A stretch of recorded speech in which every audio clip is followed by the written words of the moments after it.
ഇന്നത്തെ അച്ചങ്ങാട് സ്കൂളിലെ 37 കുട്ടികളും 3 അധ്യാപകരും ആനന്ദാശ്രമത്തിന്റെ പടിവാതിലെത്തിയ നല്ലൊരു ദിവസമായിരുന്നു. ഇന്ന് മാതൃഭാഷ ദിനമാണ്. എങ്ങനെയാണോ മാതൃഭാഷയെ നമ്മൾ സ്നേഹിക്കേണ്ടത്, അതേപോലെ തന്നെ എന്തോ ഒരു വല്ലാത്ത ഒരു സന്തോഷമായിരുന്നു ആനന്ദാശ്രമത്തിന്റെ വാതിൽ കടന്നു വന്നപ്പോൾ തന്നെ ഞങ്ങൾക്ക് കിട്ടിയത്.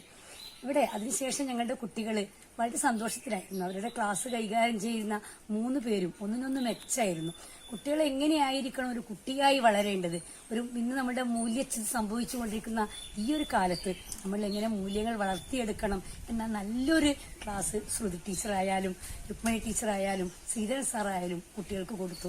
അഹം ബ്രഹ്മാസ്മി, ഞാൻ തന്നെയാണ് എല്ലാം, എന്നിൽ തന്നെ എല്ലാം ഉണ്ട്, എല്ലാ കഴിവുകളും പരിപോഷിപ്പിക്കാൻ എനിക്ക് തന്നെ കഴിയും, ഞാൻ തന്നെയാണ് ഈശ്വരൻ എന്ന് കുട്ടികളിൽ ഒരു ബോധമുണ്ടാക്കി കൊടുക്കുവാനും, അതേപോലെ തന്നെ കുട്ടികൾ ശുഭാപ്തി വിശ്വാസത്തോടെ സന്തോഷത്തോടെ ഇരുന്നു കൊണ്ട് ജീവിതം ആനന്ദിക്കണമെന്ന ഒരു നല്ല സന്ദേശം ഈ ആനന്ദാശ്രമത്തിൽ നിന്ന് ലഭിക്കാൻ ഞങ്ങൾക്ക് ഇടയാവുകയും, പ്രകൃതിയോട് എത്രമാത്രമായിരിക്കണം മനുഷ്യൻ ഇണങ്ങി ചേരേണ്ടത്, പ്രകൃതിയും മനുഷ്യനും ഒന്നാണ് എന്നൊരു നല്ല ഭാവം ഞങ്ങൾക്ക് ഉണ്ടാക്കിയെടുക്കാനും ഈ ഒരു യാത്ര കൊണ്ട് സാധിച്ചു എന്നതിൽ വളരെയധികം സന്തോഷമുണ്ട്.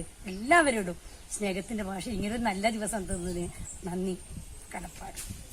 ഇത് കയറുമ്പോൾ സ്വർഗത്തിൽ കയറിയൊരു അനുഭവമാണ് സംഭവം. നല്ല കാറ്റ്, പക്ഷികളുടെ സൗണ്ട്, പിന്നെ പ്രകൃതിദത്തമായ സ്ഥലം, പിന്നെ കുറച്ചകലെ തന്നെ നമ്മളെ മഞ്ഞമതി കുന്ന്, പിന്നെ ഗോശാല, വളരെയധികം ഇതുവരെ കാണാത്ത എത്ര സംഭവങ്ങൾ, അതായത് കാണാത്ത കുറെ മരങ്ങളുണ്ട്, കുറെ ചെടികളുണ്ട്, അതിനേക്കാളേറെ സ്നേഹം നിറഞ്ഞ കുറെ ആൾക്കാരുണ്ട്, പിന്നെ കുറെ നല്ല നമ്മളെ ജീവിതത്തിൽ കുട്ടികളുടെ നമ്മളെല്ലാം ജീവിതത്തിൽ വരേണ്ട കുറെ കാര്യങ്ങളെ പറ്റി ക്ലാസ് എടുത്തു തന്നു. ഇതുവരെ കിട്ടാത്ത അറിവുകൾ പകർന്നു തന്നിട്ടുണ്ട്. പിന്നെ കയറുമ്പോൾ തന്നെ നമ്മളെ ശ്രീരാമ മന്ത്രം നമ്മളെ ചെവിയിലൂടെ കടന്നു വന്നു. അത് ഏറ്റവും അധികം സന്തോഷം, ഭയങ്കര സന്തോഷമാണ് ഇവിടെ കയറുമ്പോൾ തന്നെ. ഭയങ്കര നല്ല കാറ്റ്, പ്രകൃതിദത്തമായ ഒരു സ്ഥലമാണ്.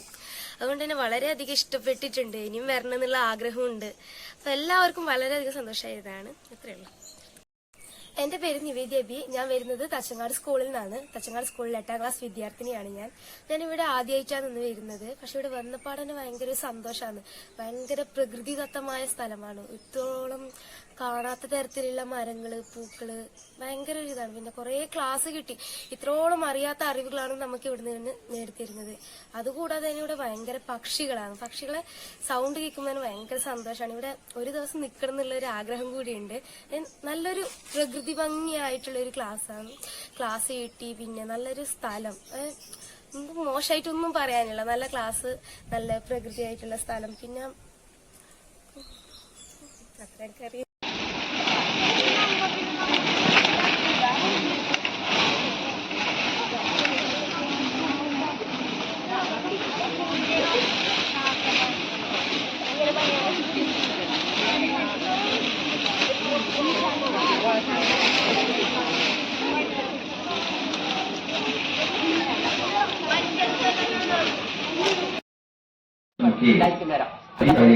സ്വാഗതം.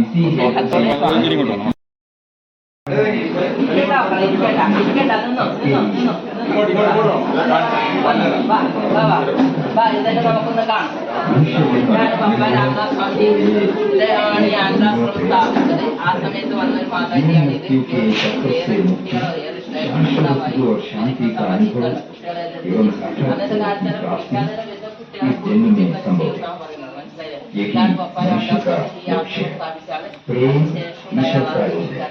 प्रेम को समझना है, ईश्वर को समझना है।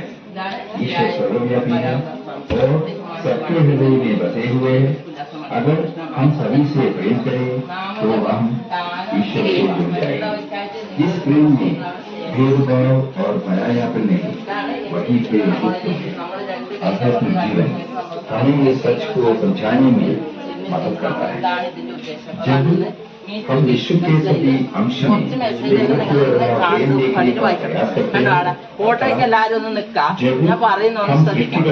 ഫോട്ടോയിലേക്ക് എല്ലാവരും നിൽക്കാം. ഞാൻ പറയുന്നത് കേൾക്കാം. എല്ലാവരും ഞാൻ പറയുന്നത് ശ്രദ്ധിക്കാം. നിങ്ങൾ ഫോട്ടോയ്ക്ക് നിൽക്കാം. നമ്മൾ നോക്കിക്കോ ക്യാമറയിലേക്ക്. ഞാൻ പറയുന്നത് കേട്ടാൽ മതി. പ്രാണൻ നമുക്ക് ശ്വസിക്കാനാണല്ലേ, കണ്ണ് കാണാനാണ്, കാത് കേൾക്കാനാണ്, നാവ് രുചിക്കാനാണ്, കൈ തൊടാനാണ്, മൂക്ക് മണക്കാനാണ്. ഇതെല്ലാം നമുക്കറിയാം. പക്ഷെ കാണേണ്ടതേ കാണാവൂ. കേൾക്കേണ്ടതേ കേൾക്കാവൂ, രുചിക്കേണ്ടതേ രുചിക്കാവൂ. ഇങ്ങനെയുണ്ടല്ലോ, തൊടേണ്ടതേ തൊടാവൂ. ഒരാളാ, ഒരു ടീച്ചറാ. ഇങ്ങോട്ടേക്ക് നോക്കിക്കോ, ക്യാമറയിലേക്ക് നോക്കിക്കോ, മനസ്സിലായില്ലേ? അപ്പൊ കാണേണ്ടതേ കാണാവൂ, കേൾക്കേണ്ടതേ കേൾക്കാവൂ, തൊടേണ്ടതേ തൊടാവൂ, രുചിക്കേണ്ടതേ പറയേണ്ടതേ. നാവ് നമുക്ക് തന്നിട്ടുണ്ട്, കേൾക്കാനുമാണ് സംസാരിക്കാനുമാണല്ലേ, പക്ഷെ പറയേണ്ടതേ പറയാം. മനസ്സിലായ? ഒരുപാട് കാര്യങ്ങൾ പറഞ്ഞ് നമ്മൾ ഭക്ഷണത്തിനേക്കാൾ നല്ലത് മാത്രമല്ലേ നമ്മൾ പറയുന്നത്. അതാണ് ഒരു പ്രധാന മെസ്സേജ്. കണ്ടില്ലേ, ഇത് കുറെ മെസ്സേജ് ഉണ്ട്. ആയാ കൂട്ടായാ? ഇപ്പത്തെ സ്വാമിജിയുടെ മെസ്സേജാണ് അവിടെ പറയുന്നത്, മനസ്സിലായല്ലേ? പിന്നെ അത് മലയാളത്തിൽ മലയാളികൾ വരുമ്പോൾ മലയാളത്തിൽ കൊടുക്കും, ഉത്തരേന്ത്യക്കാർ വരുമ്പോൾ ഹിന്ദിയിലും അങ്ങനെ തെലുങ്കിലും കൊടുക്കും, വിദേശികൾ വരുമ്പോൾ ഇംഗ്ലീഷിലും.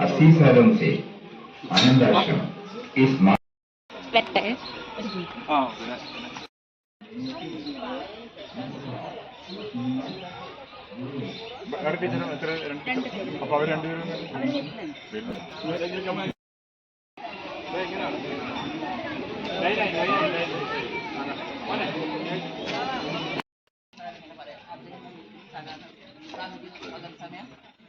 വന്നിട്ട് ആൾക്കാരെല്ലാം കാണാൻ പറ്റേ. അപ്പൊ അവര് വന്നിരിക്കുന്ന സ്ഥലമാണ്, വിശ്രമിക്കുന്ന സ്ഥലം അപ്പുറത്താണ്, ഭക്ഷണം കഴിക്കുന്നതെല്ലാം അപ്പുറത്താണ്. ഉണ്ടാക്കിയാൽ നിങ്ങൾക്ക് ഇഷ്ടപ്പെടുന്ന മരങ്ങൾ മനസ്സിലാവും. ഞാൻ ഒരുപാട്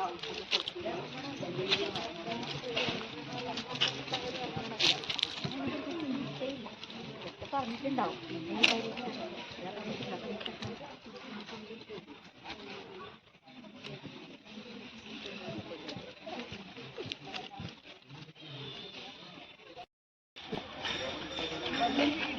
ഓരോ ദിവസം ഓരോന്നിനാണ് നാമജപം, മനസ്സിലായില്ലേ?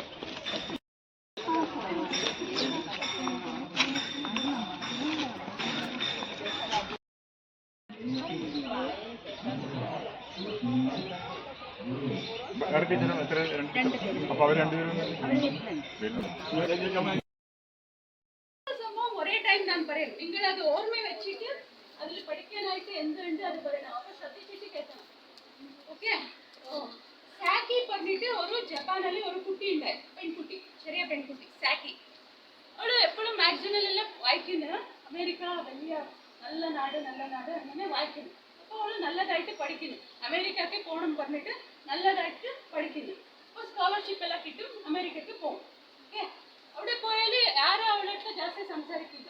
അവൾ വേറെ ജപ്പാൻകാക്കി പറഞ്ഞിട്ട് അമേരിക്ക കുട്ടികളെ ആരും സംസാരിക്കുന്നില്ല. അപ്പോൾ അവൾക്ക് ഒരുമാതിരി പേടി ടൈപ്പ്. പക്ഷെ ഇതില് സ്റ്റഡീസಲ್ಲಿ നല്ലതായിട്ട് പഠിക്കുന്നു. സ്പോർട്സಲ್ಲಿ മോശം, അവൾക്ക് സ്പോർട്സേ അറിയില്ല. പക്ഷെ സഹായിക്കാൻ ആരും വേറെ ഇല്ല, അവളടുത്ത് സംസാരിക്കുന്നേ ഇല്ല ആരും. അപ്പോൾ അവൾക്ക് കുറച്ച് ലോൺലി ഫീലിംഗ് ഉണ്ടായി. പിന്നെ ഒരു ദിവസം ഗെയിംസಲ್ಲಿ ಅವ್ರ ಇನ್ಸ್ಟ್ರಕ್ಟರ್ പറഞ്ഞു, ನೀನು ವಾಲಿಬಾಲ್ എടുത്തിട്ട് ആ ടീംമേറ്റ്സിന് ഇട്ട് കൊടുക്കണം, നല്ലതായിട്ട് ഇട്ട് കൊടുക്കണം പറഞ്ഞു. ഓക്കെ? അപ്പോൾ അവൾക്ക് നല്ലോണം പേടിയായി. എന്തിനു പറഞ്ഞാൽ അവൾക്ക് അറിയില്ല, സ്പോർട്സേ അറിയില്ല. മനസ്സിലാകുന്നുണ്ട്? സ്പോർട്സേ അറിയില്ല, അവൾക്ക് പേടിയാകുന്നുണ്ട്. അപ്പോൾ എന്ത് ചെയ്യണം, എല്ലാവരും ചിരിക്കുമോ എന്ന് നോക്കിയിട്ട് പറഞ്ഞിട്ട് അവൾക്ക് പേടിയാകുന്നുണ്ട്. അപ്പോൾ ആരും അറിയാത്ത ഒരാള് നിനക്ക് പറ്റും, നിനക്ക് പറ്റും ചെയ്തോ പറയുന്നു. അറിയാത്ത ഒരാള് നിനക്ക് പെട്ടെന്ന് തോന്നുന്നു ഇത് എനിക്ക് പറ്റും, അവൾക്ക് തോന്നും. പിന്നെ നല്ലതായിട്ട് ചെയ്യും, പിന്നെ എല്ലാവർക്കും സന്തോഷമാവും. അപ്പോൾ ഇതിൽ പഠിക്കാനായിട്ട് എന്താ അത് എഴുതണം. മനസ്സിലായ? സ്റ്റോപ്പ്, ഇപ്പോൾ തുടങ്ങണ്ട. ഞാൻ ഇന്ന 2 സംഭവം പറയാം, പിന്നെ തുടങ്ങണം. മലയാളം ഓക്കേനാ? അപ്പോൾ നെക്സ്റ്റ് സ്വാമി വിവേകാനന്ദ പറഞ്ഞിട്ട് ഒരാളുണ്ട്, അറിയാം? അപ്പോൾ ಅವರು ಪ್ರಭಾಷಣ ಕೊಡ್ക്കുന്നുണ്ട്, ಅದು ಅಮೆರಿಕ തന്നെ. അപ്പോൾ 2-3 ആൾക്കാർ വന്നിട്ട് ദൂരത്തിന് ബുള്ളറ്റ് ഷൂട്ട് ചെയ്യും അവർക്ക്. മനസ്സിലായ? അപ്പോൾ അവർ പേടിക്കില്ല, അവിടെ നിൽക്കും, ഒന്നും ആവില്ല. പിന്നെ പ്രഭാഷണം കംപ്ലീറ്റ് ആക്കും. പിന്നെ അത് ചെയ്ത ആൾക്കാർ പ്രഭാഷണ ശേഷം വന്നിട്ട് പറയും, നമ്മൾ അത് ചെയ്തു, നിങ്ങൾ എങ്ങനെ റിയാക്ട് ചെയ്യും നോക്കാൻ അങ്ങനെ ചെയ്തു പറയും. മനസ്സിലായേ? അപ്പോൾ അവർ പറയും, എനിക്ക് പേടി ആവില്ല. പേടി നമ്മൾ ആരെ പറഞ്ഞിട്ട് മറന്നാലും മാത്രം നമുക്ക് പേടിയും ആവും. നമ്മൾ ആരെ പറഞ്ഞിട്ട് ഓർമ്മ ഉണ്ടെങ്കിൽ പേടി ആവില്ല. മനസ്സിലായോ? ആരാണെന്ന് മനസ്സിലാക്കിയാൽ എനിക്ക് പേടിയില്ല. ഞാൻ ആരാണെന്ന് മനസ്സിലാക്കിയില്ലെങ്കിലാണ് എനിക്ക് പേടി. അതാണ് പറഞ്ഞത്. അങ്ങനെ പറയും. ഓക്കെ, ഇത് രണ്ടാമത്തെ സംഭവം. ഇത് മനസ്സിലായ? മനസ്സിലായിട്ടില്ല? വിവേകാനന്ദ സ്വാമിക്ക് പ്രഭാഷണം കൊടുക്കുമ്പോ ബുള്ളറ്റ് ഷൂട്ട് ചെയ്യുന്നു. ഓക്കെ, മനസ്സിലായിട്ടാ? വെടിവെക്കും നടത്താം, ഷൂട്ട് ചെയ്യും കേട്ടാ. ബുള്ളറ്റിന്ന് വെടിവെക്കും അവിടെ തന്നെ നിൽക്കും, പേടിക്കില്ല. പിന്നെ അത് സ്റ്റോപ്പ് ആയ ശേഷം പ്രഭാഷണം കണ്ടിന്യൂ ചെയ്യും. അതെല്ലാം ആയ ശേഷം അവർ ചെയ്ത ആൾക്കാർ വന്നിട്ട് പറയാം, നിങ്ങൾ എങ്ങനെ റിയാക്ട് ചെയ്യും നോക്കാൻ നമ്മളത് ചെയ്തത് എന്ന് പറയും. വിവേകാനന്ദ സ്വാമി ഞാൻ പറഞ്ഞിട്ട് ഞാൻ മറന്നു പോയാല് പിന്നെ എനിക്ക് പേടിയാവും. ഞാൻ ആരെ പറഞ്ഞിട്ട് എനിക്ക് ഓർമ്മയുണ്ടെങ്കിൽ പേടിയാവും. ഇത്ര സംഭവം മനസ്സിലായ? ഇത് സംഭവം സ്റ്റോറിയല്ല. ഓക്കെ, മനസ്സിലായില്ല? അതൊന്നും കൂടെ ക്ലിയർ ചെയ്ത് കൊടുത്തു. അല്ല മലങ്ങൾ അതായത് വിവേകാനന്ദ സ്വാമി അമേരിക്കയിൽ പറഞ്ഞിട്ട് ഓർമ്മയുണ്ടെങ്കിൽ എനിക്ക് പേടിയാവില്ല. അതെ, നമ്മൾ ആരാണെന്ന് നമ്മൾ മനസ്സിലാക്കി കഴിഞ്ഞാല് നമുക്ക് പേടി വരില്ല. നമ്മൾ എന്താണെന്ന് നമ്മളെ മനസ്സിലാക്കാതിരിക്കുമ്പോഴാണ് നമുക്ക് പേടി വരുന്നത്. മനസ്സിലായ? അതാണ് ആ അവസാനം പറഞ്ഞത്. ഓക്കെ, ഇന്ന് ലാസ്റ്റ് ഒരേ ഒരു സ്റ്റോറി സംഭവം ചെറിയത്. കേട്ട് ഒരാളുണ്ടായി, ചെറിയ കുട്ട വിശ്വേശ്വരയ്യ പറഞ്ഞിട്ട് ബാംഗ്ലൂർ മൈസൂർ അവിടെ ഉണ്ടായി, കർണാടകത്തില്. വായിക്കാന് ரொம்ப ഇഷ്ടം, ഏത് കിട്ടിയാലും വായിക്കുന്നു. പിന്നെ വലിയതാകുമ്പോ എക്സാം ടൈമിലല്ല വായിക്കാന് വീട്ടിന്റെ ഉള്ളിൽ വെളുക്കില്ല. അപ്പോൾ സ്ട്രീറ്റ് ലൈറ്റ് എടുത്ത് പോയിട്ട് വായിച്ചിട്ട് എക്സാം പാസ്സാണ്. പിന്നെ ഒരു വലിയ ആളായി. ഇത്ര വലിയ ആളായി പറഞ്ഞാല് മൈസൂർ രാജ ಇದರಲ್ಲಿ ದಿವಾನಾയി. ഓക്കെ, പിന്നെ ബ്രിട്ടീഷുകാരെല്ലാം അവർക്ക് നല്ല ബഹുമാനിച്ചു. ആ മൈസൂർ KRS ഡാമെല്ലാം അവരെ ഇതാക്കിയത്. ഓക്കെ, മനസ്സിലായ? ഇത് 3 സംഭവം ഇത് പഠിക്കാനായിട്ട് ഉണ്ട്, അത് എഴുതണം. ഓക്കെ, 5 മിനിറ്റ് ഓർമ്മയുണ്ടോ? അല്ല 3 ഓർമ്മയുണ്ടോ?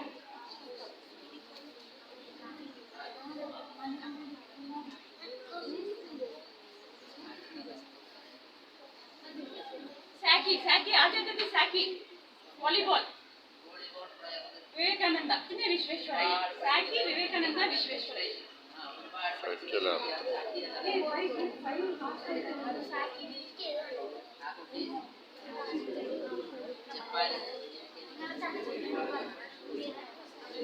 ഓക്കെയാണോ? മലയാളം സബലാക്കാൻ വേണ്ടിയിട്ട് തന്നെ താൻ നല്ലോണം പരിശ്രമിക്കുന്നുണ്ട്. നമ്മൾ പരിശ്രമിച്ചാലും നമുക്കും ഓരോ ലക്ഷ്യത്തിലേക്ക് എത്താൻ വേണ്ടി പറ്റും. പക്ഷെ അവക്ക് അവിടെ പോയപ്പാട് കുറെ ആളിങ്ങനെ കൂട്ടൊന്നുമില്ല, വേറെ നാട്ടിലേക്ക് പോയതാണ്, അതായത് ഒരു ജപ്പാൻകാരിയായിരുന്നു. അതുകൊണ്ട് തന്നെ കുറച്ചൊരു പ്രശ്നം ഉണ്ടായിരുന്നു. പക്ഷെ അവിടുന്ന് ഒരാൾ പറഞ്ഞു വോളിബോൾ കളിക്കാൻ. പക്ഷെ അവൾക്ക് പറ്റൂല എന്നുള്ള വിശ്വാസം പറ്റൂല എന്ന് അവള് വിശ്വസിച്ചു. പക്ഷെ ഒരാളുടെ പ്രോത്സാഹനം കൊണ്ട് അവൾ ധൈര്യം സംബന്ധിച്ച് അവൾ നല്ലോണം പ്രയത്നിച്ച് സംഭവം ചെയ്യാൻ നോക്കി. പക്ഷെ അത് നല്ല ചെയ്യാൻ പറ്റിയോണ്ട് തന്നെ അവൾക്ക് നല്ല ആത്മവിശ്വാസം ഉണ്ടായി, തന്നെ കൊണ്ട് എല്ലാം ചെയ്യാൻ പറ്റുന്നുള്ള ഒരു സംഭവം. അത്രേ ഉള്ളൂ. അത് എഴുതിയത് വായിക്കാം. ഇതാ, നമ്മളൊരു പ്രവൃത്തി ചെയ്യുമ്പോൾ അതിൽ ധാരാളം തടസ്സങ്ങൾ നേരിടേണ്ടി വരും. അതിനെയെല്ലാം തരണം ചെയ്ത് നമ്മൾ വിജയത്തിലേക്ക് എത്തിച്ചേരണം. മൂന്നാമത് വരുന്ന ഒരു പോയിന്റില്. പിന്നെ രണ്ടാമത്തേല് നമ്മൾ തന്നെ മനസ്സിലാക്കുക. നമ്മളെ മനസ്സിലാക്കിയാൽ തന്നെ നമുക്ക് പ്രവർത്തിക്കാൻ പറ്റും. സ്വന്തം പഠനത്തിലൂടെ മാത്രമല്ല കളികളിലൂടെയും വിജയിക്കണം. സ്വന്തം ആത്മവിശ്വാസം ഉണ്ടെങ്കിലേ നമ്മൾ വിജയം കൈവരിക്കേണ്ടത്. അത്രയല്ല, നോക്ക് ഇത് എഴുതിയിട്ടുണ്ട്. അത്രയാ? എന്നുവെച്ചാൽ നമ്മളെ തന്നെ വിശ്വസിച്ചിട്ട് അവൾ ആഗ്രഹിച്ച കാര്യത്തിന് വേണ്ടിയിട്ട് അവിടെ പോവുകയും അപ്പൊ അവിടെ ഉണ്ടായ പ്രശ്നത്തിന് അവിടെ വോളിബോൾ കളിക്കാൻ വേണ്ടിയിട്ടുണ്ടായ പ്രശ്നം ഉണ്ട്. അപ്പൊ ഒരാൾ വന്നിട്ട് അവളെ മോട്ടിവേഷൻ ചെയ്യുകയും അതിലൊക്കെ ആത്മവിശ്വാസം ലഭിക്കുകയും ചെയ്യും. ആദ്യം നമുക്ക് സ്വന്തമായിട്ട് ആത്മവിശ്വാസമാണ് വേണ്ടത്. രണ്ടാമത്തേത് നമ്മൊരു കാര്യം ഏറ്റെടുത്തിട്ടുണ്ടെങ്കിൽ അത് ചെയ്യാൻ വേണ്ടിയിട്ട് അവസാനം വരെ അതിൻ്റെ ഒപ്പം ഉണ്ടാവണം. മൂന്നാമത്തെ അവളെ ലക്ഷ്യത്തിന് വേണ്ടിയിട്ട് അവള് മാർഗം നോക്കിയില്ല. വെളിച്ചമില്ലെങ്കിൽ അവള് പഠിച്ചിട്ട് വലിയ ഒരാളായി. സക്സസ് ഒന്നാമത്തെ പോയിന്റ് വരുന്നതാണ്. രണ്ടാമത്തെ പോയിന്റ് പറയുന്നത് വിശ്വാസമാണ് വിജയത്തിലേക്കുള്ള വഴി. മൂന്നാമത്തേത് ചവിട്ടുപടി സ്വാമി വിവേകാനന്ദ. പിന്നെ നാലാമത് വരുന്നത് പരിശ്രമിച്ചാൽ വിജയം ഉറപ്പ് വിശ്വേശ്വരയ്യ. അത് എഴുതണം. ഏത് ഗ്രൂപ്പ് ജാസ്തി എഴുതുന്ന പോയിന്റ് വൈസ് എഴുതണം. ആ ഗ്രൂപ്പ് വിന്നിംഗ് ഗ്രൂപ്പ്. മനസ്സിലായ? ഫ്രൂട്ട്സ് കൊടുക്കുന്ന ചെടികള് മരങ്ങള് ഫ്ലവേഴ്സ് കൊടുക്കുന്ന ചെടികളും പിന്നെ എണ്ണ ഓയിൽ കൊടുക്കുന്ന ചെടികളും മനസ്സിലായോ? ഫ്രൂട്ട് ഉണ്ടാകുന്ന ചെടികള് മരങ്ങള് കേട്ടോ, അതുപോലെ ഓരോന്നിനും 5 മിനിറ്റ് ടൈം. ഒരു മിനിറ്റ്. ഇത് ഗ്രൂപ്പ് 1, ഇത് ഗ്രൂപ്പ് 2, ഗ്രൂപ്പ് 3, ഇത് ഗ്രൂപ്പ് 4, ഗ്രൂപ്പ് 5 കുട്ടി, അത് ഗ്രൂപ്പ് 6. അത് ഫസ്റ്റ് ഗ്രൂപ്പ് നമ്പർ എഴുത്. ഗ്രൂപ്പ് നമ്പർ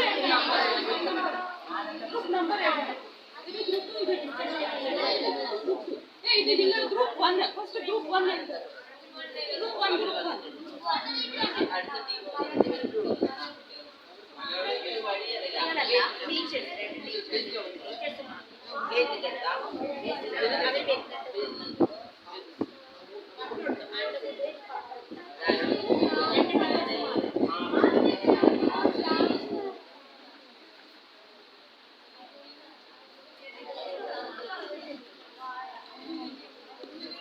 മരങ്ങൾ എഴുതാം, ഫ്രൂട്ട്സ് എല്ലാം തരുന്ന മരങ്ങൾ എഴുതാം. അത് കഴിഞ്ഞിട്ട് പിന്നെ പൂക്കൾ തരുന്ന മരങ്ങൾ എഴുതാം, ചെടികൾ എഴുതാം. അത് കഴിഞ്ഞിട്ട് ഓയിൽ തരുന്ന എണ്ണ, മസ്റ്റേർഡ് അറിയോ? കടുക് എണ്ണ, സൺഫ്ലവർ എണ്ണ, അങ്ങനെ കോക്കനട്ടിന്റെ എണ്ണ, പിന്നെ ഏതെണ്ണ ഉണ്ടെന്ന് നിലക്കടലത്തിന്റെ എണ്ണ എഴുതണം. എണ്ണ നോക്കിയാൽ മനസ്സിലാവില്ല, എഴുതണം. മനസ്സിലായില്ലേ? എണ്ണ കിട്ടുന്നത്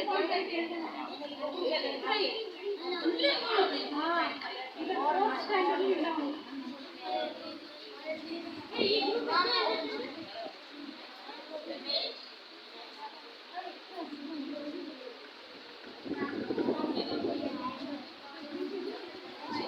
ഗ്രൂപ്പ് 9 എഴുതിയിട്ടുണ്ട്. ഗ്രൂപ്പ് 5 9 എഴുതിയിട്ടുണ്ട്. ഗ്രൂപ്പ് 5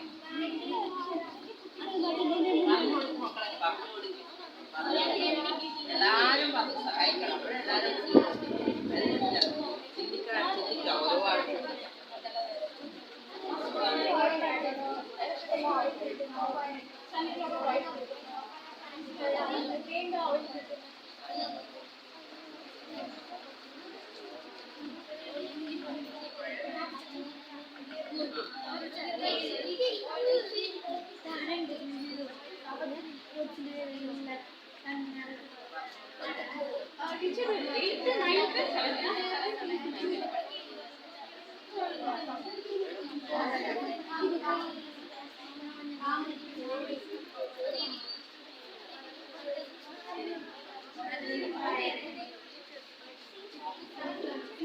രണ്ട് മിനിറ്റ് ഉണ്ട്.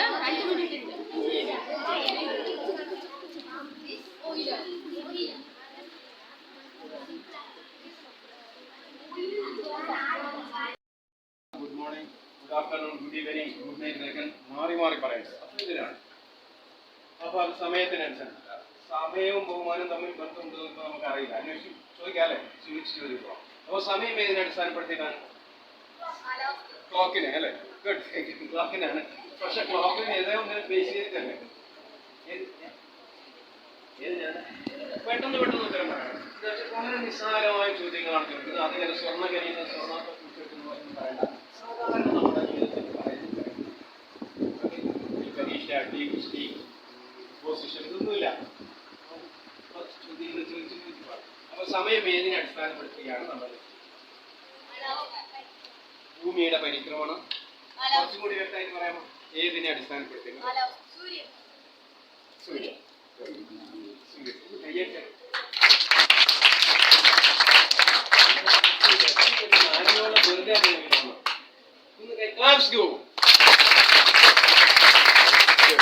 സൂര്യനാണ്. അപ്പൊ സൂര്യനും ബഹുമാനം തമ്മിൽ വല്ല ബന്ധം ഉണ്ടാവോ? വീണ്ടും നമുക്കറിയില്ല. അപ്പൊ എന്താ വേണ്ടേ? ചോദിച്ചു പോവാ. അപ്പൊ സൂര്യൻ എന്താ വരുന്നത്? സൂര്യൻ എന്താണ് വരുന്നത്? പ്രകാശം വരും. പിന്നെ ഊർജം. ഗുഡ്. ഊർജം. എങ്ങനെയാണ് ഊർജം കിട്ടുന്നത് നമുക്ക്? സൂര്യന്റെ ഊർജം എങ്ങനെയാണ് നമുക്ക് കിട്ടുന്നത്? എങ്ങനെയാണ്?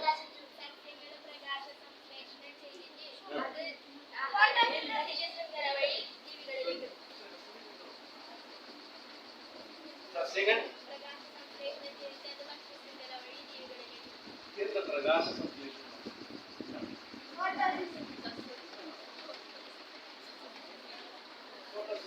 ഇംഗ്ലീഷാണ്.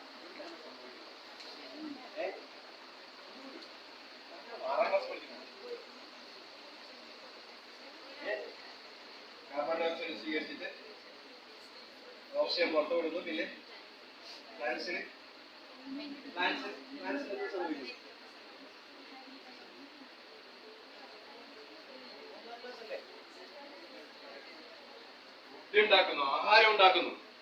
ആഹാരം ഉണ്ടാക്കുന്നു. നേരിട്ട് ഊർജം സൂര്യനിൽ നിന്ന് സ്വീകരിച്ച് ആഹാരം ഉണ്ടാക്കുന്ന അത്ഭുത സംഭവമാണ് ശരിയിൽ സംഭവിച്ചുകൊണ്ടിരിക്കുന്നത്. സൂര്യൻ എത്ര ദൂരമാണ് നമ്മളെ ഇവിടെ നിന്നും, ഭൂമിയിൽ നിന്നും? നല്ല ഐഡിയ ഉണ്ടോ? 15 കോടി കിലോമീറ്റർ അകലെ, 150 മില്യൺ കിലോമീറ്റർ അകലെയാണ് സൂര്യനുള്ളത്. ആ സൂര്യനിലുള്ള ഊർജം സ്വീകരിച്ചുകൊണ്ട് മണ്ണിൽ നിന്ന് ജലവും ലവണങ്ങളും ഉപയോഗിച്ചുകൊണ്ട് ഇലകളിൽ ആദ്യത്തെ ആഹാരം പാകം ചെയ്യുന്നത് അത്ഭുതമാണ്. ഒരു ലാബറട്ടറിയിലും ഒരു നെല്ലുണ്ടാക്കാനോ, ഒരു ഗോതമ്പ് ഉണ്ടാക്കാനോ, ഒരു പേരക്ക ഉണ്ടാക്കാനോ, ഒരു നെല്ലിക്ക ഉണ്ടാക്കാനോ, മുളക് ഉണ്ടാക്കാനോ, ഒരു വെണ്ടക്ക ഉണ്ടാക്കാനോ സാധ്യമല്ല. അത് സംഭവിക്കുന്നത് 15 കോടി കിലോമീറ്റർ അകലെയുള്ള സൂര്യനിൽ നിന്നുള്ള ഊർജം ഇലകളിൽ ആഹാരമായി സംഭരിക്കപ്പെടുമ്പോഴാണ്. അപ്പൊ നമുക്ക് എങ്ങനെയാണ് ഊർജം കിട്ടുക? ഊർജം ആ ഭക്ഷണം നമ്മൾ കഴിക്കുമ്പോഴാണ്, അല്ലെ? ചെടികളിൽ രൂപപ്പെടുന്ന ഊർജം, ആഹാരമായി രൂപപ്പെടുന്ന ഊർജം അരിയായും ഗോതമ്പായും മുത്താറിയായും പേരക്കയായും ഉരുളക്കിഴങ്ങായും തക്കാളിയായും മുളകായും ഒക്കെ രൂപപ്പെട്ട നമ്മൾ ഭക്ഷിക്കുമ്പോഴാണ്. അപ്പൊ ഞാൻ നോൺ വെജിറ്റേറിയൻ ആണെങ്കിൽ എനിക്ക് എങ്ങനെ ഊർജം കിട്ടുക? ഞാൻ നോൺ വെജ്